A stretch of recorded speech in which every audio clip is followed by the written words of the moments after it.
ఈ సంక్రాంతి నుంచి శుక్రదశ ప్రభావం కారణంగా కుబేరులు కాబోతున్నటువంటి 3 రాశుల వారు ఎవరో చూద్దాం. ముఖ్యంగా ఈ 3 రాశుల వారు ఈ సంక్రాంతి నుంచి వారికి శుక్రగ్రహ ప్రభావం కారణంగా అనుకూల ఫలితాలను పొందబోతున్నారు. అయితే ఈ 3 రాశుల వారు కూడా ఇప్పుడు చెప్పబోయే ఈ దైవాలను పూజించడం మాత్రం తప్పనిసరి. అలాగే ఈ శుక్రగ్రహ ప్రభావం కారణంగా ముఖ్యంగా సంక్రాంతి నుంచి కుబేరులు కాబోతున్నటువంటి అదృష్టవంతులైనటువంటి 3 రాశుల వారు ఎవరో చూద్దాం. సంక్రాంతి అనేది హిందువులకు చాలా ప్రత్యేకమైనటువంటి పండుగ. ముఖ్యంగా భారతదేశం అంతటా కూడా జరుపుకునేటువంటి ఈ సంక్రాంతి పండుగ ఎంతో ప్రాముఖ్యతతో ఎంతో విశిష్టమైనటువంటి పండుగ. అలాగే గ్రహస్థితి కారణంగా ఇంకా గ్రహ దోషాలు కలిగినటువంటి వ్యక్తులు గ్రహ దోషాలను తీర్చుకోవడం కోసం అలాగే గ్రహ అనుకూలత కోసం ఎన్నో ప్రత్యేకమైనటువంటి మార్గాలను ఈ సంక్రాంతి రోజున చేయవచ్చు. ఇంతటి విశిష్టమైనటువంటి రోజు సంవత్సరంలో మరే రోజు కూడా ఉండదు. ముఖ్యంగా సూర్యుడు శనీశ్వరుడు రెండూ కూడా అనుకూలంగా ఉండేటువంటి ఈ ప్రత్యేకమైనటువంటి రోజున రాశుల వారికి అంటే ప్రతి రాశి వారికి కూడా వారి గ్రహ దోషాలు తొలగిపోవడానికి ఎన్నో మార్గాలను ఈ సంక్రాంతి సూచించింది. అలాగే ఈ రోజున మనం చేసేటువంటి దాన ధర్మాలు కూడా మనకున్నటువంటి ఇతి బాధలను పోగొడతాయి. ఎంతో విశిష్టమైనటువంటి ఈ సంక్రాంతి పర్వదినం రోజున శుక్రగ్రహ ప్రభావంతో కుబేరులు కాబోతున్న అదృష్టవంతులు కాబోతున్నటువంటి 3 రాశుల వారు ఎవరో చూద్దాం. అందులో ముందుగా మేషరాశి.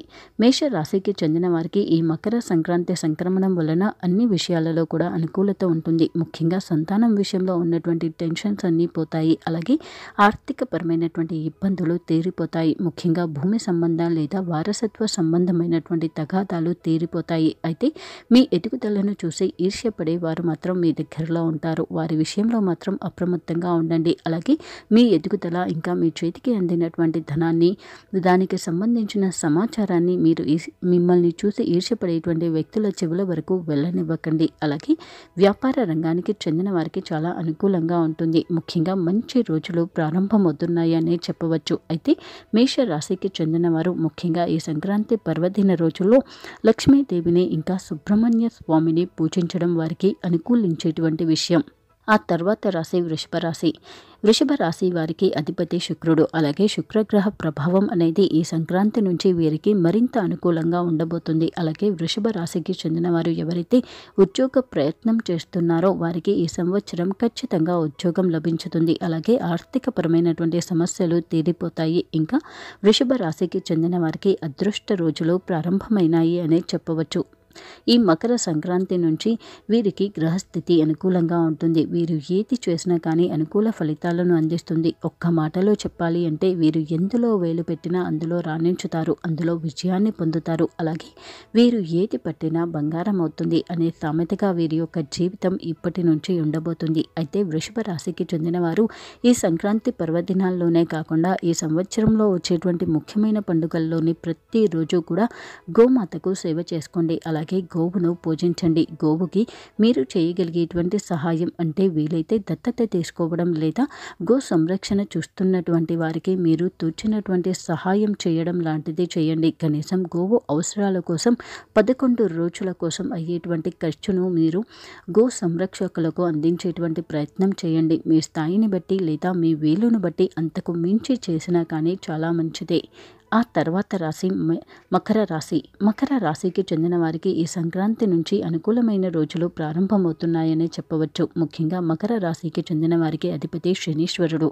శనీశ్వరుడు ఈ సంక్రాంతి పర్వదినం నుంచి మకర రాశి వారికి అనుకూలంగా మారుతున్నాడు. వీరి యొక్క దశ మారబోతుందనే చెప్పవచ్చు.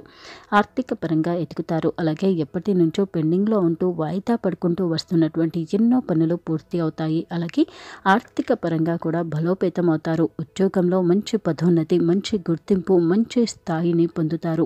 సమాజంలో గౌరవ మర్యాదలను పొందుతారు. అలాగే వారి సంతానానికి సంబంధించి వారు చేస్తున్నటువంటి ప్రయత్నాలన్నింటిలో కూడా విజయాన్ని పొందుతారు. వారి సంతానం విషయంలో వారు శుభవార్త వింటారు. అయితే మకర రాశికి చెందిన వారు ఈ సంక్రాంతి పర్వదినాల్లో వారి ఇష్ట దైవంతో పాటు వెంకటేశ్వర స్వామిని పూజించడం మర్చిపోకూడదు. ముఖ్యంగా వెంకటేశ్వర స్వామిని పూజించడం మకర రాశి వారికి ఎంతగానో కలిసి వచ్చే విషయం.